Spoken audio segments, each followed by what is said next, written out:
Juin 1958. Enlisée depuis 4 ans dans la guerre d'Algérie dont la France est lasse, la 4e République s'effondre, rappelle De Gaulle comme un sauveur. Les solutions successives qu'il propose du « je vous ai compris » de juin 58 à l'Algérie algérienne de juin 60, en passant par la paix des braves et l'autodétermination, ont fait long feu. Et je le crois, s'est-elle déjà levée. Vive la République, vive la France! Alors, par référendum, le 8 janvier 61, le général obtient plein pouvoir pour faire la paix. Ni le putsch des généraux, ni les fureurs meurtrières de l'OAS ne l'arrêteront plus. En mars 62, après de laborieuses prémices, des pourparlers s'engagent à Évian entre la France et le FLN. Côté français, les principaux négociateurs sont les ministres De Broglie, Jox et Buron. La délégation du FLN est conduite par Belkacem Krim. La question du Sahara et de ses gisements de pétrole et de gaz naturel, où la France a investi d'énormes budgets, s'avère le problème le plus épineux. Le FLN a revendiqué le Sahara dans sa totalité. Il n'avait pas beaucoup d'illusions sur la possibilité de l'obtenir. Et je pense qu'une des erreurs fondamentales de la France a été d'admettre cette position. Le Sahara n'avait jamais été algérien, ni avant, ni après 1830, ni à aucun des stades de l'histoire de l'Algérie. On a cédé beaucoup trop rapidement à la suite de l'appréciation erronée que les négociateurs d'Évian ont porté sur leurs interlocuteurs et sur les chances de la négociation. Enfin, ils ont toujours fait prévaloir l'idée qu'il n'y avait aucune espèce de possibilité de réussite de la négociation si on ne cédait pas sur tous les points. Un certain nombre de gens qui jouaient un rôle actif dans la négociation d'Évian étaient tout à fait exagérément pressés d'aboutir. Le général l'était aussi, mais on lui a donné très vigoureusement l'impression que c'était une des clés de la réussite de la négociation, alors que d'autres possibilités s'ouvraient, et que même un certain nombre de pays riverains du Sahara avaient manifesté tout à fait ouvertement leur préférence pour une autre solution, une espèce de condominium franco-africain sur l'ensemble saharien, facilitant l'ensemble du développement de cette partie de l'Afrique, ce qui aura en même temps permis à la France de conserver des sources pétrolières à l'origine de la découverte desquelles elle était directement. Je n'ai jamais très bien compris comment pouvait marcher une unité économique qui était travaillée par des forces aussi centrifuges. Beaucoup de solutions ont été apportées. Même les militaires, nous sommes nous apporter un projet des militaires, un projet de sortie par avion. C'était inimaginable. Pour exporter du pétrole, il faut un port. Or, le Sahara algérien n'a pas d'autre port que ceux d'Algérie. Et à partir du moment où le Sahara n'avait pas d'issue sur la mer, la souveraineté d'Alger sur le Sahara, à mon avis, ne pouvait pas durablement être mise en cause. Toujours est-il que De Gaulle et son gouvernement, pressés, certains disent manipulés par les négociateurs d'Évian, cèdent sur toute la ligne.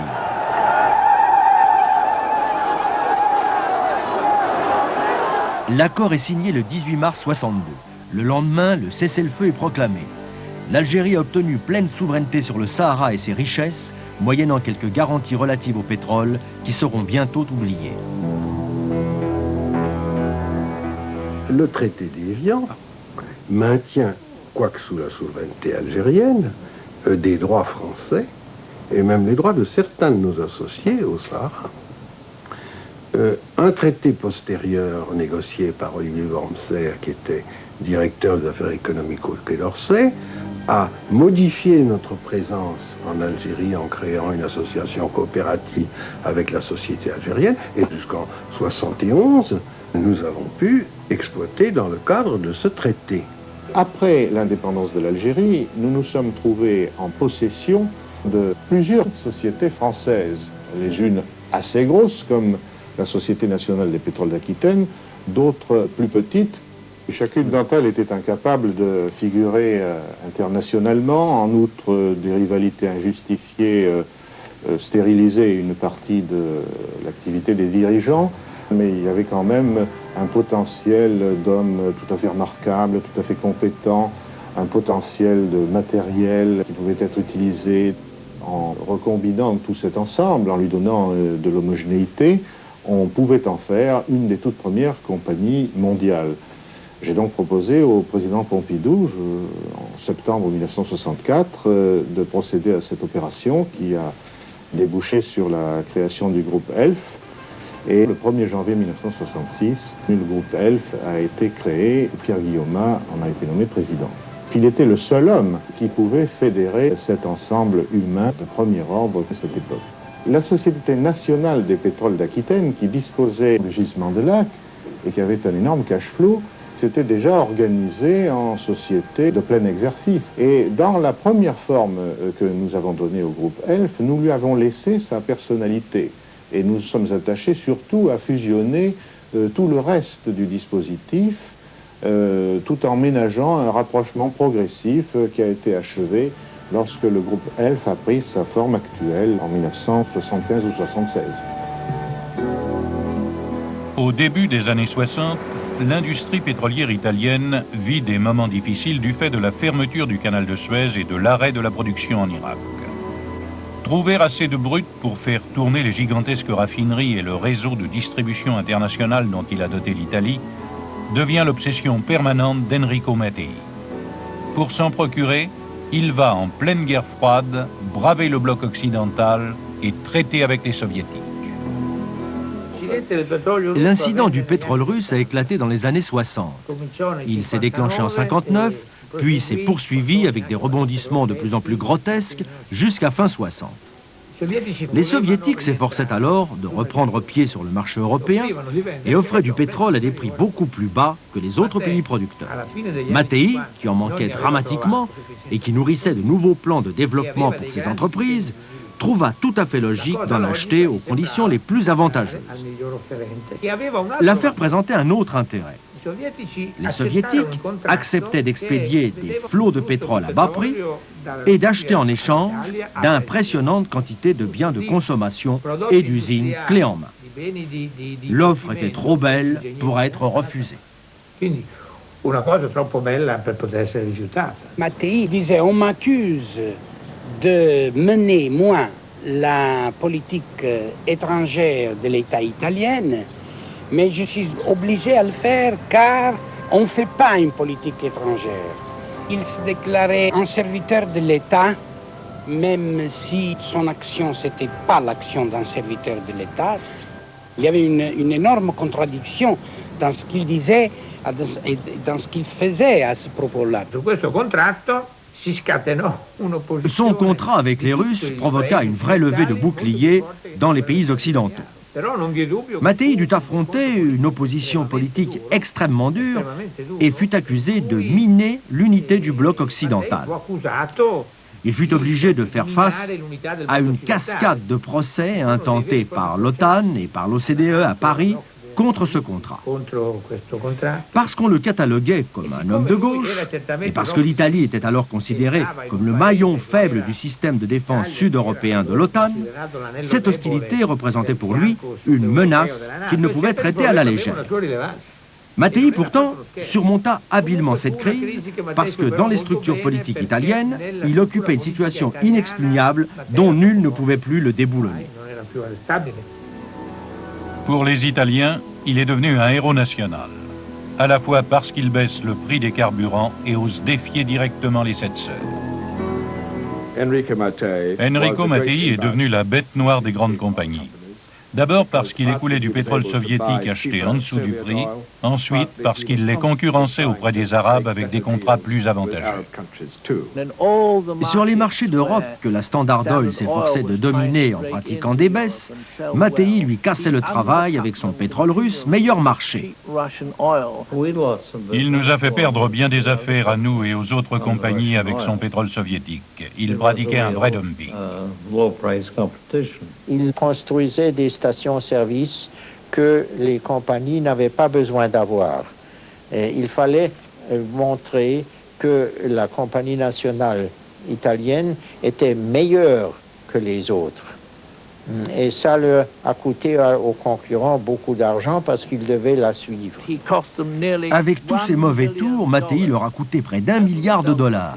Tout ça parce qu'ils avaient renié leurs promesses et l'avaient évincé des accords signés en Iran. Pour tenter de neutraliser ce gêneur et l'ENI, véritable État dans l'État en Italie, les services secrets étrangers, mais aussi les agents des Sept Sœurs, mènent contre Mattei une virulente campagne de désinformation dans la presse à scandale. On l'accuse de partager les faveurs de call girl à 200 000 lire la nuit avec ses amis de la démocratie chrétienne. Le scandale de Mattei n'a jamais eu lieu parce qu'il était très circonspect. Il aimait les femmes, mais sa vie privée était saine. Il ne dépensait pas d'argent. Il vivait très simplement. Les services secrets, pas seulement des États, mais des compagnies, des grandes compagnies industrielles, n'ont rien appris sur la vie privée de Mattei qui pouvait compromettre sa bonne réputation. Son seul vice est la pêche à la truite. Faute d'avoir pu le piéger, les Américains s'avouent enfin vaincus. Ils l'ont alors invité aux États-Unis pour discuter et tenter d'aboutir à un accord. Mattei commença à mettre sur pied avec Exxon un contrat autrement plus important que celui qui le liait avec les Soviétiques. Et pour le mener à bonne fin, il projeta une visite aux États-Unis, au cours de laquelle il devait être fait docteur honoris causa et surtout rencontrer John Kennedy. Cet arrangement était pratiquement conclu avec Exxon. C'est si vrai qu'il a été signé sans problème après la mort de Mattei, ce qui prouve qu'il ne subsistait plus de différend entre lui et les Américains. Le 27 octobre 1962, peu avant son départ pour les États-Unis, Mattei décolle à bord de son avion personnel pour une brève inspection en Sicile. Bill McHale, un reporter américain, l'accompagne. Sa tournée est triomphale. Le lendemain, Mattei repart pour Milan, toujours avec Hale. La météo est détestable, mais son pilote, le major Bertuzzi, est un as. À 18h57, alors qu'il descend vers la piste de Milan, son Morane Saulnier décroche inexplicablement, s'écrase au sol. Ses 3 occupants sont tués.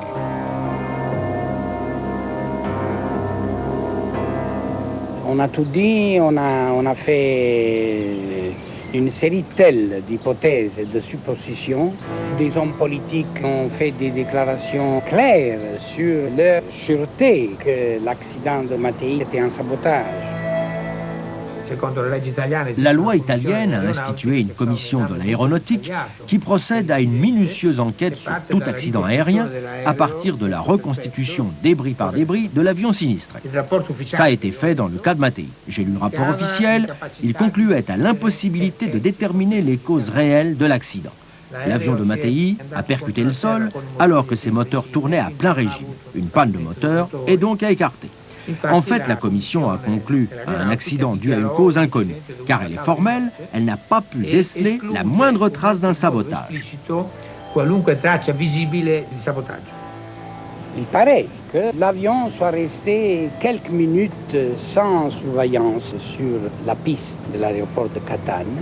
Le pilote personnel de Mattei a été appelé au téléphone, il n'y avait personne, et il paraît que pendant ces 2-3 minutes, il y a eu quelqu'un en uniforme de lieutenant de la police, des carabiniers, qu'avec 2 mécanos se sont rapprochés au Morane Saulnier de Mattei et ont provoqué un mécanisme de sabotage. Mais il paraît... À qui pouvait bien servir la mort de Mattei à cette époque-là? D'après moi, sûrement pas aux multinationales. À supposer que les multinationales n'aient jamais mené une politique aussi hasardeuse, ce qui reste à prouver. Il n'y avait pas de raison particulière à ce moment-là pour vouloir la mort de Mattei.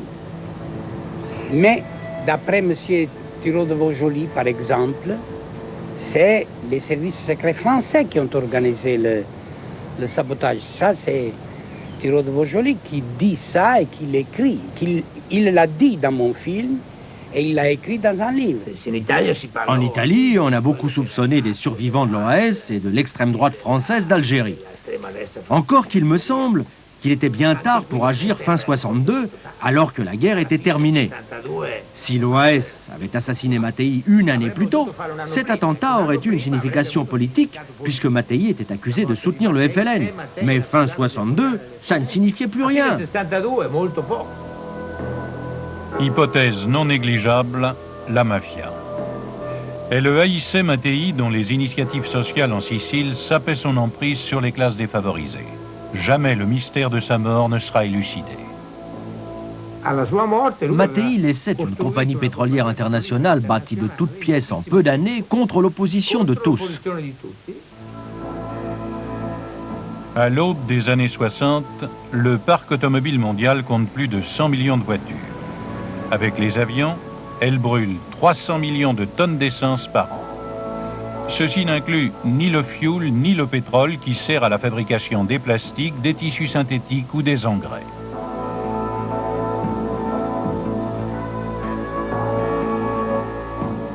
À cette époque, 70 pays dans le monde produisent du pétrole.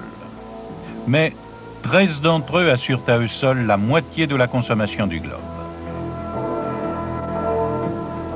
La plupart de ces pays sont arabes, désertiques et sous-développés. Ils dépendent totalement de l'extérieur pour leur approvisionnement. Or, l'inflation engendrée par la prospérité fait grimper les prix. Tous les prix, sauf un, celui du pétrole brut. Au milieu de la flambée générale, il n'a pas bougé depuis 10 ans.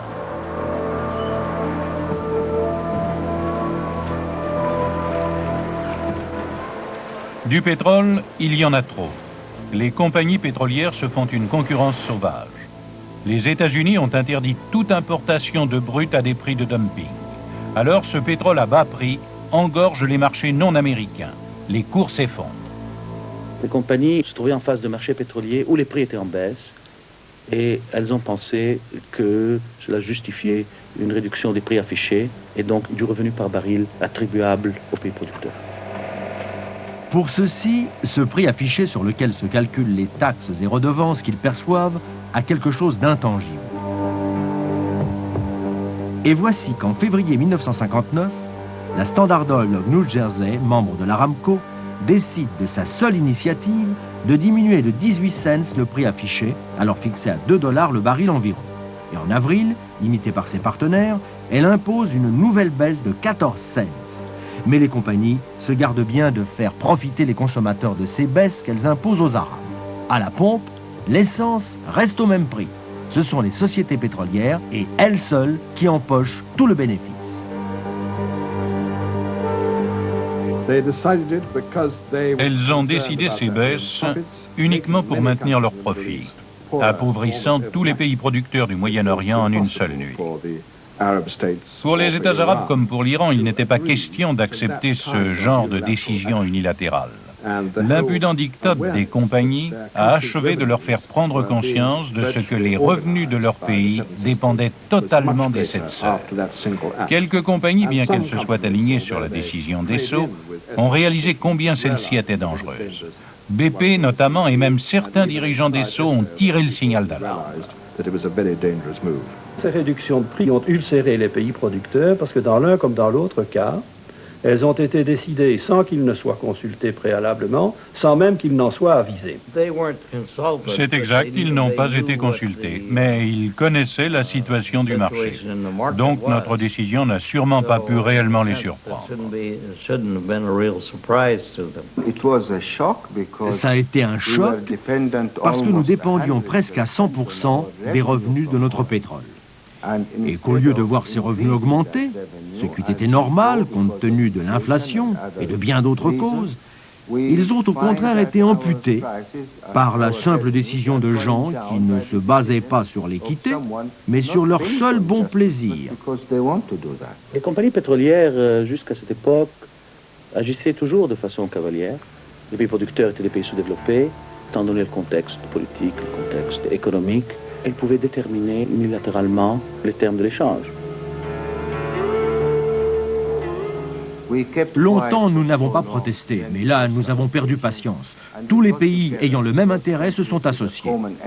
Dès 1945, le Venezuela et l'Iran avaient fait des approches à d'autres pays pétroliers pour la formation d'une organisation de pays producteurs. Pour des raisons diverses, ils n'avaient pas réussi. Le Venezuela avait peur de la compétition des nouveaux producteurs du Moyen-Orient. Au moment même où les 7 sœurs baissent le prix du brut au Moyen-Orient, le Venezuela, lui, vient de porter à 65% l'impôt que lui paient les compagnies étrangères pour son pétrole. Dès lors, celui-ci coûte beaucoup plus cher que le pétrole arabe. Le Venezuela a réalisé que les bas prix de la production pétrolière au Moyen-Orient allaient mettre son propre pétrole hors course. Il fallait convaincre les Arabes de prendre en main le contrôle de leurs prix pour que le Venezuela reste compétitif. Aussi, le ministre du pétrole vénézuélien, Pérez Alfonso, va-t-il s'employer à créer un front commun des pays producteurs. Le premier gouvernement vénézuélien, dont il avait été membre de 1945 à 1948, avait été renversé grâce à l'intervention occulte des compagnies pétrolières agissant en accord avec le gouvernement des États-Unis. Celui-ci soutenait l'armée du Venezuela entièrement dominée par l'extrême droite qui voulait balayer le gouvernement démocratiquement élu. Après la révolution de 1958, Pérez Alfonso, revenu au gouvernement à la faveur de nouvelles élections démocratiques, s'est avant tout préoccupé non pas de fixer le prix du pétrole ou les revenus qu'il devait produire, mais de créer un contre-pouvoir pour lutter contre la toute-puissance des multinationales du pétrole dans leur rapport avec les producteurs du tiers-monde, principalement ceux du Moyen-Orient.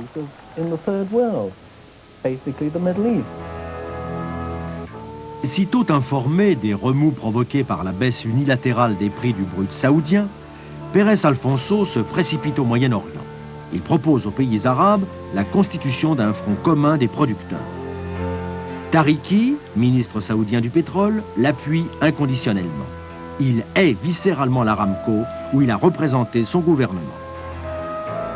Tariki a compris que pour un pays sous-développé, le pétrole est la seule base de la richesse nationale, qu'une indépendance économique véritable implique un contrôle total du gouvernement sur cette ressource qui est la seule ressource nationale, et davantage que sans cette indépendance économique, il n'y avait pas d'indépendance politique véritable. Tariki considérait tous les Anglais et les Américains comme des coquins qui exploitaient honteusement les Arabes. Il disait « Le Moyen-Orient est une vache à lait dont la tête est au Moyen-Orient et les mamelles aux États-Unis, à Londres et à Paris, où les pétroliers la traient de son pétrole. Il faut y mettre fin. » Le 15 septembre 1960, sous la présidence de Tariki, les ministres du pétrole d'Irak, d'Iran, du Koweït, d'Arabie Saoudite et du Venezuela tiennent un congrès extraordinaire à Bagdad et fondent l'Organisation des pays exportateurs de pétrole, l'OPEP. Au départ, les revendications de l'OPEP sont modérées. Ses membres souhaitent seulement que le prix du baril soit maintenu et ne puisse plus être modifié sans l'accord du pays producteur intéressé. Les compagnies ont sous-estimé les interlocuteurs qui s'opposaient à leur politique. Disons qu'ils ont livré des combats d'arrière-garde pour prolonger la situation qui existait le plus longtemps possible. Elles ont même refusé de reconnaître l'OPEP. Je me souviens qu'au début des années 60, nous avons souhaité négocier avec elles. Elles ont refusé de traiter avec l'OPEP. Les compagnies formant l'Aramco n'avaient qu'une politique envers l'OPEP, l'ignorer en espérant la voir disparaître. Pas question de négocier globalement. Nous étions liés individuellement avec chaque gouvernement. À l'origine, la politique des compagnies a été de rejeter l'OPEP dans son ensemble et de traiter séparément avec chacun de ses membres. Mais cette attitude, en fait, a renforcé l'OPEP. Ses membres ont compris que le meilleur moyen de s'imposer aux compagnies était de faire bloc et de donner le maximum de pouvoir à l'OPEP. Le 20 octobre 60 s'ouvre à Beyrouth un congrès arabe du pétrole. Les multinationales anglo-saxonnes n'ont accepté d'y participer que si l'OPEP n'y figurait pas escalité. Tariki les attaque en public. Il les accuse de truquer leurs comptes, de tricher sur leur prix de revient et de transport du pétrole. En 7 ans, ces compagnies auraient accumulé 5,5 milliards de dollars de profits occultes, dont la moitié doit revenir aux pays producteurs. Il les défie de produire leur vraie comptabilité. C'est une bombe. Les représentants des compagnies pétrolières étaient assis en face de lui, complètement abasourdis et en proie à un cruel dilemme. S'ils répondaient, ils allaient l'exciter encore plus. Ils restèrent quoi? Tariki les accablait d'accusations outrageantes qui exaltaient la fierté arabe. Il est le premier qui est osé clamer publiquement « L'Aramco nous vole notre pétrole. Les multinationales nous exploitent. Le pétrole est chez nous, mais pour en acheter, il nous faut courir à New York. C'est inadmissible. Tout se règle à New York alors que tout devrait se traiter en Arabie. C'est à nous de vendre notre pétrole, pas à des étrangers. » Tariki a continué ainsi des heures. Il a accusé l'Aramco de ne pas avoir payé ce qu'elle devait au gouvernement saoudien. D'après lui, ça représentait des centaines de millions de dollars de taxes que l'Aramco avait escamotées. Au Moyen-Orient, si vous êtes accusé et si vous vous taisez, votre silence équivaut à un aveu de culpabilité. Plusieurs représentants de l'Aramco se décidèrent donc à répondre. Ce fut un dialogue de sourds. La situation était intenable. À Beyrouth, l'Assemblée était truffée d'Arabes ultranationalistes. Y défendre une multinationale du pétrole n'était ni très aisé, ni très populaire. Pourtant, les grandes sociétés pétrolières réussirent à dissimuler leurs bénéfices réels ou à les ventiler d'un poste à l'autre pour les camoufler. Ceci a toujours rendu difficile le contrôle des comptes des compagnies pétrolières. De savants jeux d'écriture masquent leurs profits et les postes sur lesquels ils se réalisent. À l'époque, les prix pétroliers s'effondraient. Chacun s'efforçait de maintenir son chiffre d'affaires en ne faisant pas payer le prix du transport ou encore en trichant surtout en accordant des ristournes. Et tout cela se déduisait des prix fixés par contrat. Sur le fond, Tariki n'avait pas tort, mais il a exagéré. Ses attaques sont devenues délibérées. Par malchance, son protecteur, le roi Saoud d'Arabie, est aux abois, malgré les 350 millions de dollars annuels que lui verse l'Aramco. 5000 princes et courtisans vivent fastueusement à ses crochets. Et jaloux du prestige de Nasser, Saoud subventionne les Syriens pour l'en détacher. À sa cour, règne gabegie et corruption.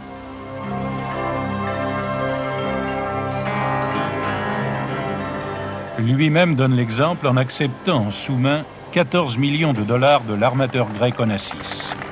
Celui-ci, qui s'est créé une imposante flotte pétrolière, veut s'assurer le monopole du transport du pétrole saoudien. Le contrat était rédigé dans des termes tels que durant des années, nul, sauf Onassis, ne pouvait plus charger de pétrole en Arabie Saoudite.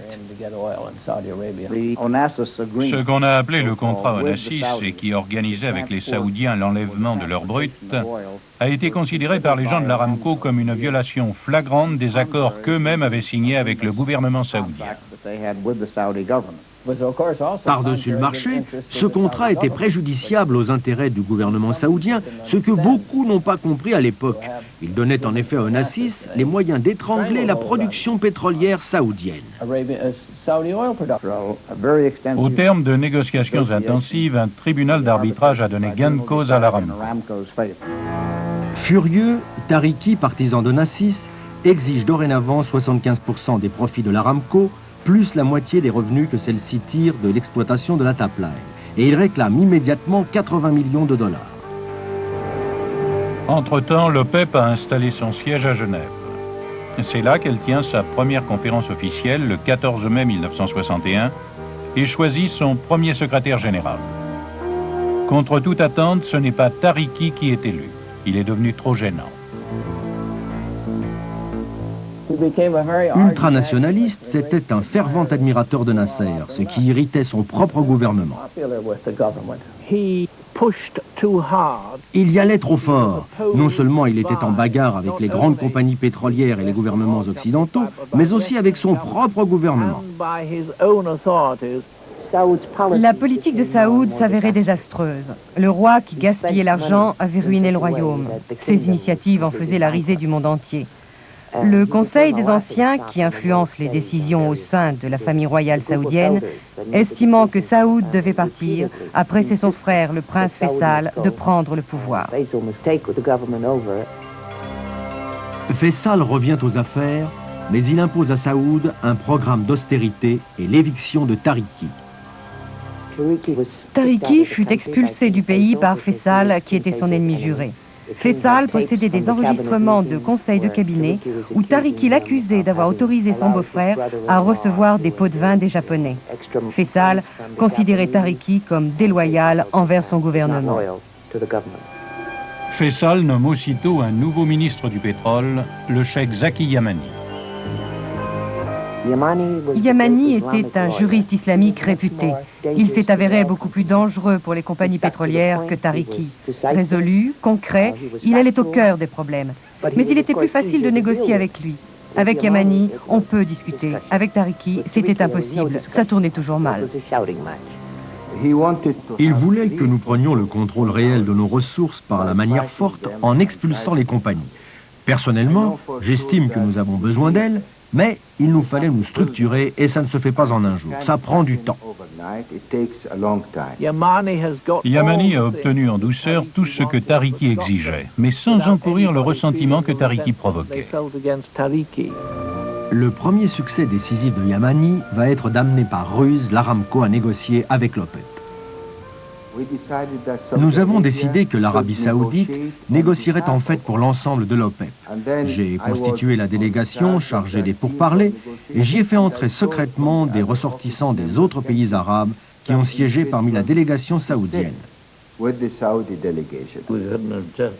ne pouvions récuser personne dans leur délégation. Ils représentaient une puissance souveraine et dès lors que nous signions un accord avec tel pays, il était difficile de ne pas signer le même avec les autres. Voilà comment nous avons forcé les compagnies à traiter avec l'OPEP, mais elles ne l'ont pas reconnu pour autant. Je ne crois pas que les multinationales pétrolières aient eu intérêt à briser le pouvoir naissant de l'OPEP. Elles ont estimé préférable de rester en bons termes avec l'organisation. Elles tenaient par-dessus tout à préserver leurs sources de pétrole brut. Par contre, certains gouvernements, dont le gouvernement américain, se sont efforcés dès le début de faire éclater l'OPEP. La tentative de pression la plus apparente a été le détachement de l'Iran du bloc solidaire des pays producteurs lors des discussions de 1961 et qui ont suivi. Dans les débuts de l'OPEP, durant les années 60, l'Iran était dirigé par une poigne de fer. Il n'avait pas le même régime que les autres pays membres. Et de ce fait, se trouvait souvent en discordance avec eux. C'était le pays qui disait systématiquement non chaque fois qu'une mesure était proposée contre les compagnies. La position du Shah au sein de l'OPEP a toujours été extrêmement difficile. D'abord, il n'était pas arabe. Ensuite, la production pétrolière de l'Iran faisait concurrence à celle de l'Arabie saoudite. En fait, c'est le comportement sans scrupule des compagnies pétrolières qui a poussé le Shah à entrer dans l'OPEP. Le Shah, qui compte sur les revenus du pétrole pour faire de son pays l'une des premières puissances industrielles de l'an 2000, se sert de l'OPEP comme cheval de bataille contre les compagnies. Aux 5 pays fondateurs, le Venezuela, l'Arabie saoudite, l'Iran, l'Irak et le Koweït, se sont ralliés le Qatar en janvier 61 et la Libye en avril 62, ainsi que l'Indonésie. En 1967, c'est le tour d'Abu Dhabi, en 68 des Émirats arabes unis. En juillet 69, l'Algérie entre dans l'OPEP, suivi du Nigeria en juillet 71, de l'Équateur en novembre 73 et enfin du Gabon en 75. Une fois formée, l'OPEP se posa en contre-pouvoir vis-à-vis des compagnies, mais elle dut aussi compter de plus en plus avec le nationalisme arabe. Nous avons tous le même intérêt commun, c'est le pétrole. Et dans toute la mesure du possible, nous nous efforçons de nous limiter strictement à ce qui concerne cette activité, sans nous laisser guider par des considérations politiques. Il n'en reste pas moins que ce contexte politique existe et qu'il nous pose des problèmes dans la définition de notre politique pétrolière. En 1965, le siège de l'OPEP est transféré à Vienne.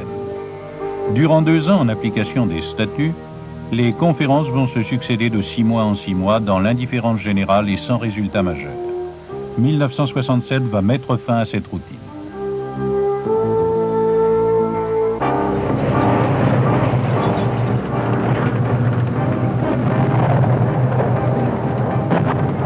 Le 5 juin, l'Égypte, la Syrie, la Jordanie attaquent Israël par surprise.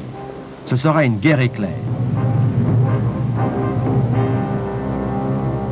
6 jours plus tard, le conflit s'appellera la guerre des 6 jours. Les 3 agresseurs sont écrasés par l'armée israélienne. Dans tous les pays arabes, le contre-coup de cette défaite est terrible et déchaîne la fureur populaire. Nasser accuse les États-Unis, la RFA et la Grande-Bretagne d'armer Israël. Il ferme à nouveau le canal de Suez. Les armées des pays arabes de l'OPEP occupent les installations pétrolières et mettent l'embargo sur le pétrole destiné aux pays complices d'Israël. En Arabie Saoudite, l'Aramco, compagnie américaine, se trouve en posture délicate. Les troupes saoudiennes ont investi ces installations. Il n'était évidemment pas question pour nous de léser les intérêts américains, mais nous devions éviter tout ce qui pouvait servir de prétexte à notre expulsion d'Arabie. L'Aramco était une compagnie privée opérant dans un pays étranger. Elle ne pouvait compter sur la force des baïonnettes. Les baïonnettes, elles étaient toutes de l'autre côté. Nous avons fait ce qu'on nous ordonnait. Ça a été la seule position de l'Aramco. Ils étaient coincés entre le monde arabe et le lobby juif aux États-Unis. Les compagnies américaines, malheureusement, n'ont pas toujours défendu comme elles l'auraient dû les véritables intérêts des États-Unis. Elles nous ont profondément mécontentés, tout en se mettant aussi à dos le lobby juif. Il est très difficile de maintenir un embargo réellement efficace. Les pays visés trouvent sans façon de le tourner. Et trop de gens ont avantage à les y aider pour leur profit personnel. Comme d'autres pays arabes, l'Irak n'a pas appliqué l'embargo. Il a fait exactement l'inverse. Il a augmenté sa production au maximum et vendu tout le pétrole qu'il pouvait.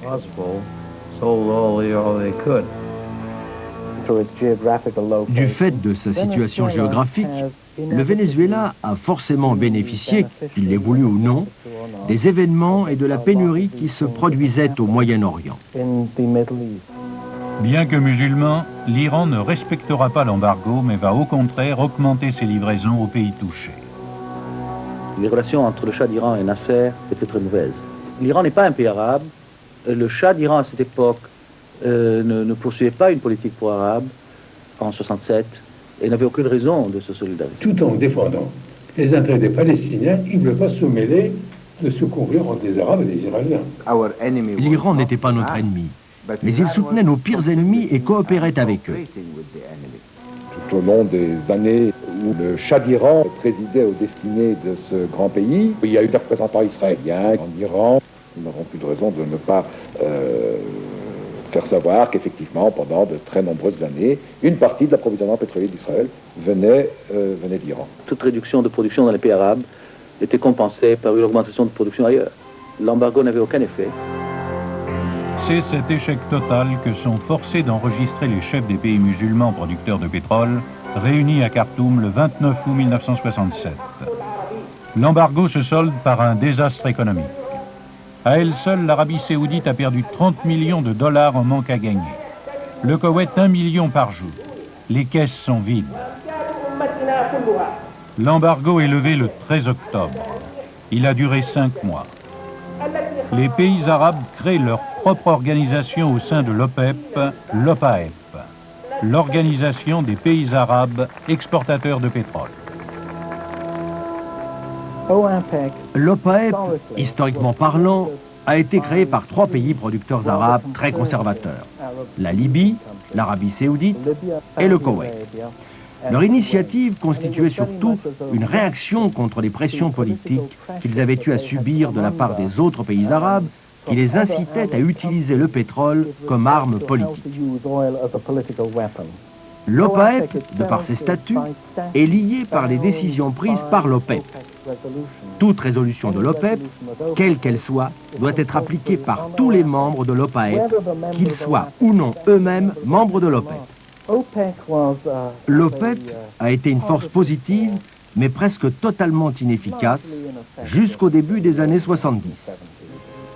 Elle a pu enrayer la diminution des revenus pétroliers de ses États membres, mais elle n'a pas réussi à les accroître valablement jusqu'au début de 1970.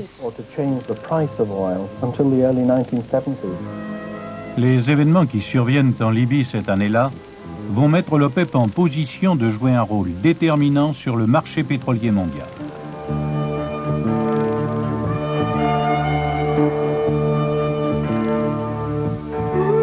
Le 1er septembre 1970, alors qu'Idriss Ier a quitté Tripoli pour un séjour en Turquie, la révolution éclate en Libye, force le vieux roi à se réfugier à Athènes.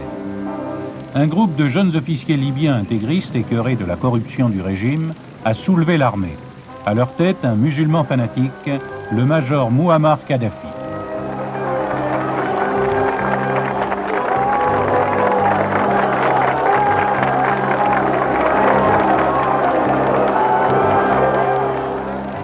Les révoltés accusent Idriss d'avoir bradé le pétrole libyen aux étrangers et proclament la République.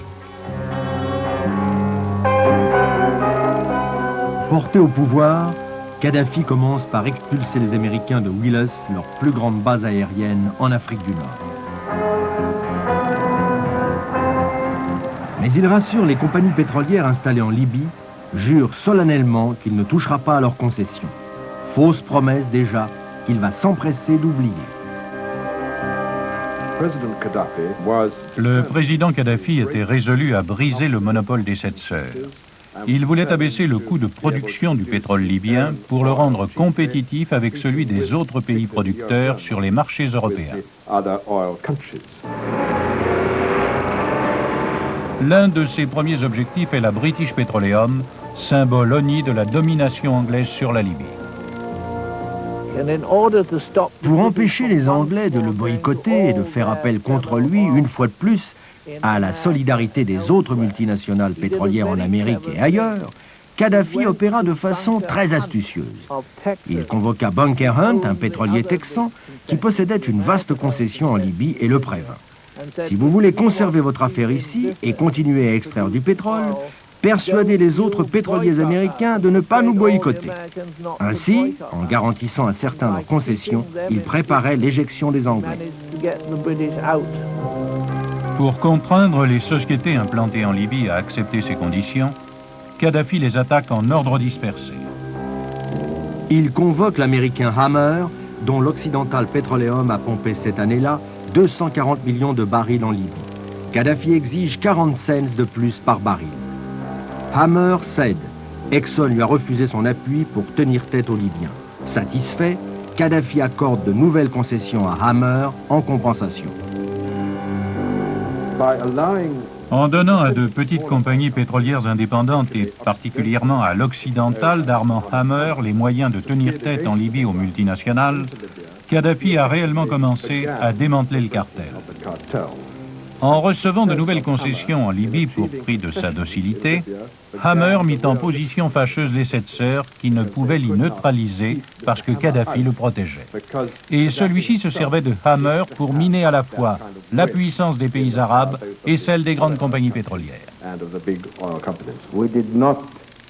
L'action des Libyens ne nous a pas rendus plus forts, mais elle a amené les compagnies pétrolières à se dire « Nous ne pouvons pas nous battre contre tout le monde, essayons de trouver ailleurs un terrain d'entente ». Les multinationales du pétrole y sont d'autant plus enclines que le sort s'acharne contre elles. Le 3 mai 1970, un accident détruit la Tapline qui achemine le pétrole saoudien jusqu'à la Méditerranée. Or, le canal de Suez est toujours fermé et il y a pénurie de pétroliers géants pour amener le brut arabe ou iranien jusqu'aux raffineries occidentales en contournant toute l'Afrique. La Libye et l'Algérie, qui ont un accès direct à la Méditerranée, en profitent pour hausser le prix de leur brut.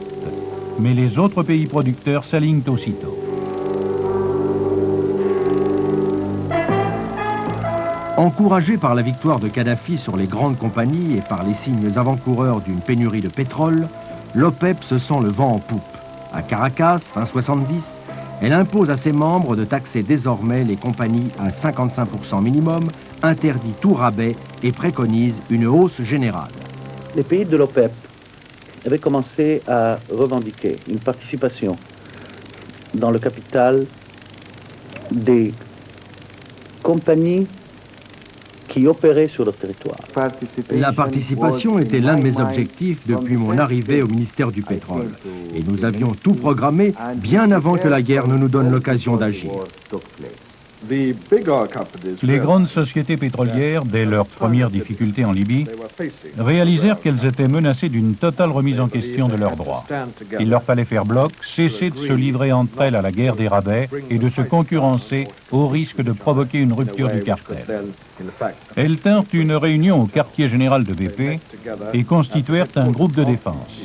Ceci obligea les sociétés américaines à requérir une dispense spéciale du département antitrust à Washington. Comme jadis en Iran, le département antitrust donna carte blanche aux intérêts des grandes compagnies pétrolières.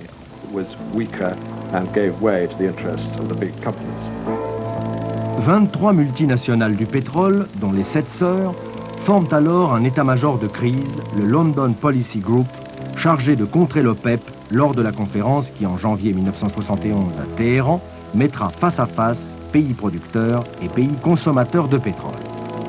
Chacun des intéressés s'engage à ne signer aucun accord séparé avec la Libye. Ce sera tous pour un pour tous. L'âme de ce lobby pétrolier, le plus puissant qui ait jamais existé, est le juriste américain McCloy. Le 28 janvier 1971 à Téhéran, sous la présidence de Howard Page, d'Exxon et de Lord Strathalmon, président de la British Petroleum, les représentants des 23 plus grandes compagnies pétrolières internationales affrontent le cheikh Yamani d'Arabie Saoudite, chef de la délégation des pays producteurs, et les ministres du pétrole d'Iran, d'Irak, du Koweït, du Qatar et d'Abu Dhabi. La conférence de Téhéran fut rendue nécessaire parce que les Libyens avaient unilatéralement augmenté le prix de leur brut.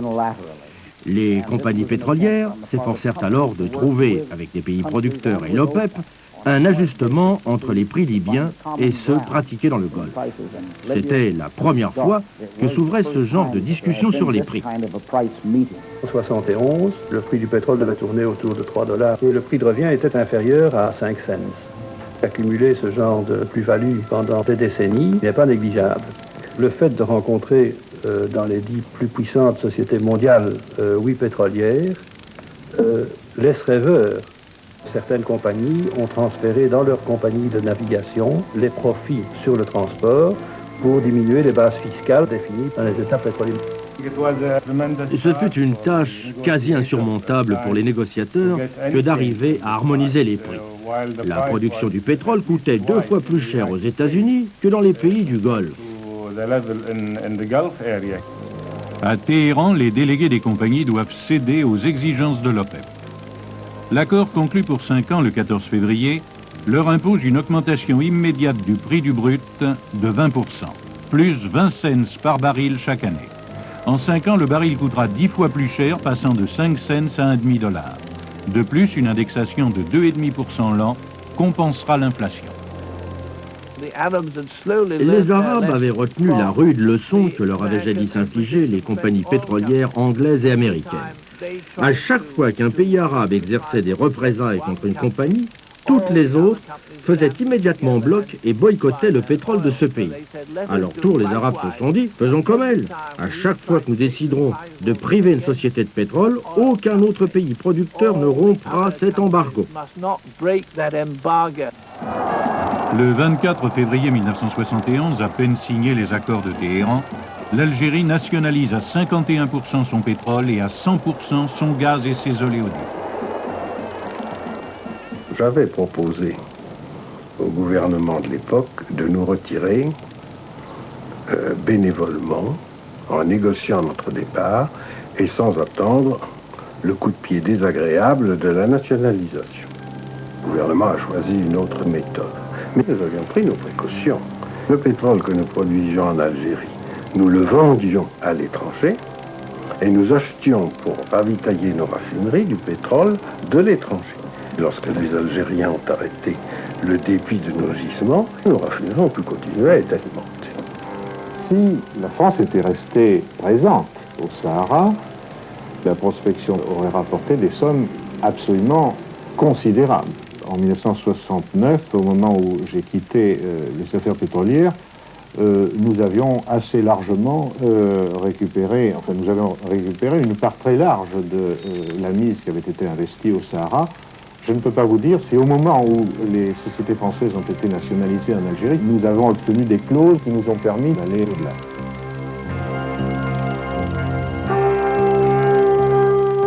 Plus rien ne semble pouvoir contenir l'avidité des pays producteurs de pétrole. Le 21 avril 1971, la Libye, absente à Téhéran, impose aux 15 compagnies qui achètent son pétrole le prix de 3,30 $ le baril. Aussitôt, le Nigeria, l'Arabie Saoudite, l'Irak, où l'IPC a repris ses activités, limitent. Mais en août, les États-Unis interdisent toute conversion du dollar en or. Cette dévaluation déguisée sera officialisée en décembre. Tous les États pétroliers s'estiment lésés. En représailles, les pays de l'OPEP, réunis en janvier 72 à Genève, augmentent le prix du brut de 8,5% et indexent son cours sur 9 monnaies fortes. En mars, à Beyrouth, ils se fixent comme objectif immédiat l'obtention d'une participation d'au moins 20% dans le capital des compagnies étrangères qui extraient leur pétrole.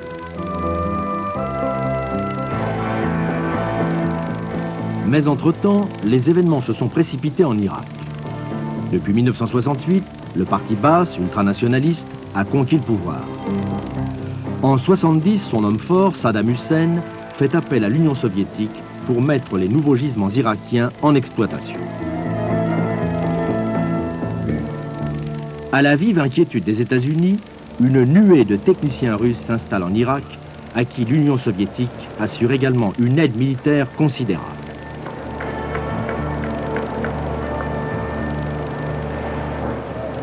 Avec l'URSS, nous avons conclu des accords qui ne lèsent pas les intérêts irakiens.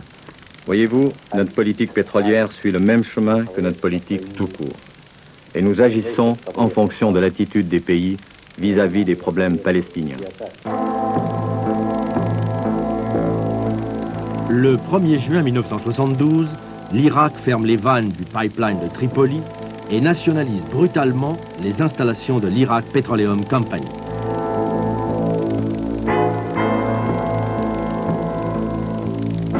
Annoncée par la télévision, la disparition de l'un des plus puissants consortiums internationaux déchaîne l'enthousiasme et la xénophobie populaire.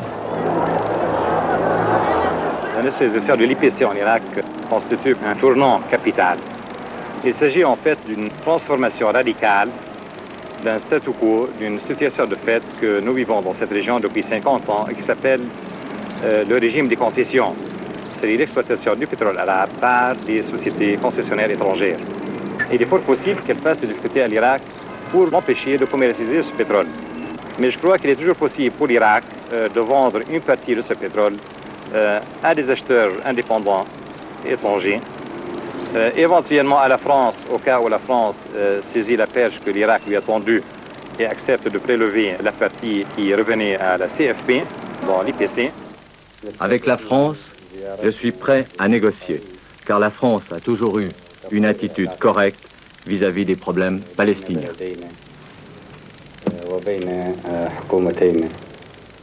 L'Irak était complètement pris à la gorge par les sociétés, par les majors américains et anglais. D'autre part, la France aussi cherchait les voies de son indépendance en se libérant notamment des intérêts américains et anglais. La convergence des intérêts politiques et économiques des deux pays a abouti à l'accord décennal de 1973 qui donnait un traitement privilégié à la France. La France touchait autant de pétrole qu'avant la nationalisation.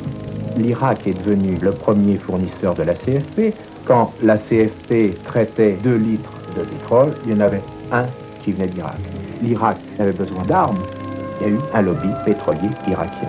Autour de cette convergence d'intérêts s'est bâti un réseau extrêmement serré de relations, armes, pétrole, nucléaire, entre ces deux pays. Les nationalisations en Libye, en Algérie et en Irak engendrent une réaction en chaîne. Le 5 octobre 1972, l'Arabie Saoudite force l'Aramco à lui céder 25% de son capital. Pour la première fois, les Saoudiens participent vraiment à l'administration de la compagnie. On ne leur a jamais refusé, mais ils n'avaient jamais rien demandé. Le conseil de l'Aramco ne comprenait que les représentants des 4 compagnies américaines fondatrices, jusqu'à ce qui entre le cheikh Abbas Wahba, très lié au roi. Il a été le premier membre arabe du conseil. Plus tard, d'autres membres du gouvernement saoudien sont entrés au conseil d'administration. Notre premier pas décisif a été d'arracher cet accord de participation qui nous a réellement donné accès à l'industrie et au marché pétrolier. Le second a été d'obtenir voix au chapitre dans la fixation des prix du pétrole. À ce moment-là, une dernière tentative a été faite, avec succès au départ, pour détacher enfin un des pays producteurs de la solidarité de l'OPEP. Et des négociations ont été menées à Téhéran en 1972 avec le Shah, et l'Iran a lâché la solidarité des producteurs en échange de très grosses concessions, non seulement sur le montant des redevances, sur le partage des bénéfices, mais sur des investissements massifs, à la fois dans l'industrie pétrolière iranienne et dans l'infrastructure générale du développement économique du pays. Cet abandon par l'Iran de la solidarité des pays producteurs de pétrole a été une des causes pour lesquelles on a laissé Khomeini faire la révolution que vous connaissez. Cette tragédie est encore loin. Mais c'est un véritable séisme économique qui, en 1973, va secouer le monde au terme des 10 années difficiles où le cartel, défaite après défaite, a vu s'effriter sa toute-puissance. 1973, c'est l'année noire où se produit ce que l'histoire baptisera le premier choc pétrolier.